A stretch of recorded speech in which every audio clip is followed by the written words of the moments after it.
రాజన్న సిరిసిల్ల జిల్లాలో ధాన్యం కుంభకోణం ఆరోపణల నేపథ్యంలో వేములవాడలో రైతులు ఆందోళన చేపట్టారు. కుంభకోణంలో ప్రధాన పాత్ర పోషించినట్లు ఆరోపణలు ఎదుర్కొంటున్న మధుకర్ నివాసం వద్ద రైతులు నిరసన వ్యక్తం చేశారు. మార్కండేయ నగర్లో నిర్మాణంలో ఉన్న ఇంటి 2వ అంతస్తుపైకి ఎక్కి సుమారు 20 మంది రైతులు ఆందోళనకు దిగారు. మర్రిపల్లి, నూకలమర్రి, మల్లారం కొనుగోలు కేంద్రాల ద్వారా విక్రయించిన ధాన్యానికి సంబంధించిన డబ్బులు ఇప్పటికే తమ ఖాతాల్లో జమ కాలేదని రైతులు ఆవేదన వ్యక్తం చేశారు.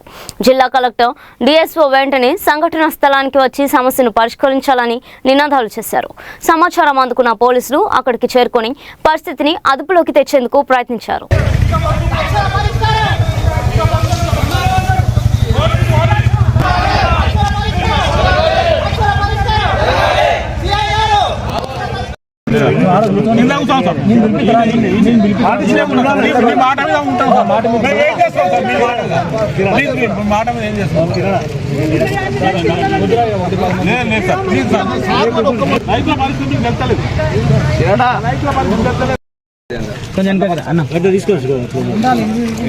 మీ సొసైటీకి అమ్మినా అన్నయ్య కొంచెం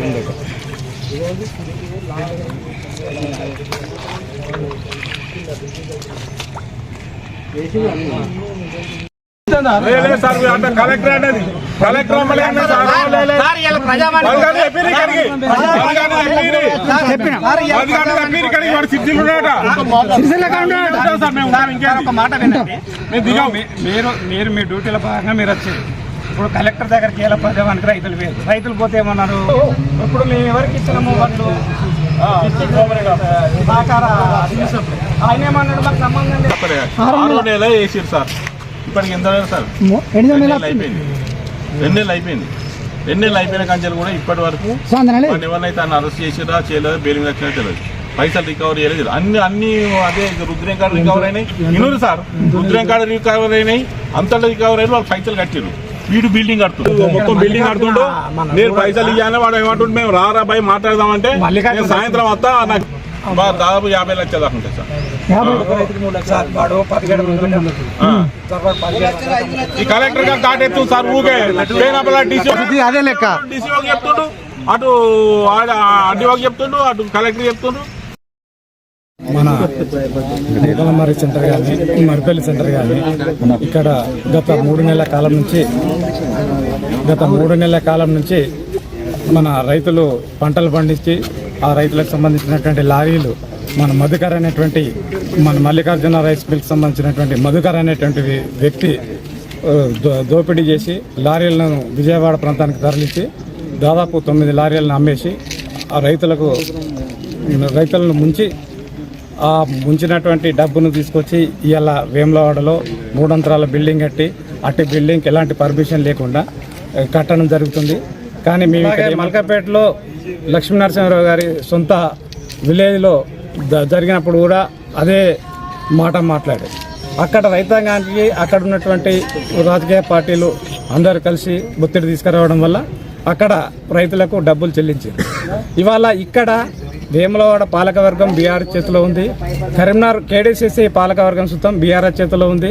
ఇక్కడ ఎవరైతే దోపిడీ చేయబడ్డటువంటి మధుకర్ బీఆర్ఎస్ నాయకుడు మన లక్ష్మీనరసింహారావు గారికి ప్రీతిపాత్రుడైనటువంటి ఆనందం గారి అల్లుడు.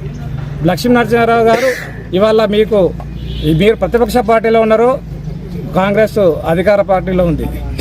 అక్కడ ఉద్రంగా జరిగినప్పుడు కాంగ్రెస్ నాయకులు ఆది శ్రీనివాస్ గారి సొంత ఊరని చెప్పేసి మీరు ఆరోపించారు. ఇవాళ 2 నెలల నుంచి ఇక్కడ రైతాంగం ఇక్కడ రైతులు మాకు వడ్ల పైసలు వస్తలేవని తిరుగుతున్నప్పుడు మీకు ప్రశ్నించే దమ్ము ఎందుకు లేదని చెప్పేసి లక్ష్మీనరసింహారావు గారిని సూటిగా ప్రశ్నించడం జరుగుతుంది. ఒక ప్రతిపక్ష ఏంటంటే ఇక్కడ అక్రమంగా బిల్డింగ్ కడుతుండు. ఈ అక్రమ బిల్డింగ్ ఏదైతే ఉందో ఇక్కడ అక్రమ బిల్డింగ్ను R&R act, revenue recovery act ప్రకారం సీజ్ చేసి కలెక్టర్ గారు ఎమ్మటనే రైతులకు డబ్బులు ఇప్పించి తర్వాత క్రిమినల్ చర్యలు దానిలో బాధితులు ఎవరైతే దోషులు ఉంటే వాళ్ళందరిపై చర్యలు తీసుకోవాలని చెప్పేసి రైతాంగం తరఫున డిమాండ్ చేస్తున్నాం. ఇది రాజకీయాలకు అతీతంగా అందరూ స్పందించాల్సిన అవసరం ఉంది. మేము ప్రతిపక్ష పార్టీ బీఆర్ఎస్ను విమర్శించడానికి గల కారణం ఏంటంటే మీరు స్పందించకపోవడం వల్ల మిమ్మల్ని మాట్లాడాల్సినటువంటి అవసరం అవుతుంది. వెంటనే లక్ష్మీనరసింహారావు గారు ఇటు విషయంలో స్పందించాలి.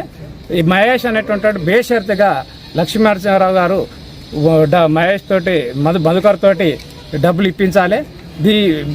ఇప్పియని పక్షంలో మేము ఇప్పించేదాకా ఇక్కడ నుంచి మేము కదిలే పరిస్థితి లేదు. రెవెన్యూ రికవరీ యాక్ట్ ద్వారా ఇటు బిల్డింగ్ను వేలం వేసైనా కానీ డబ్బులు ఇప్పించాలనేటువంటిది మా ప్రధాన డిమాండ్.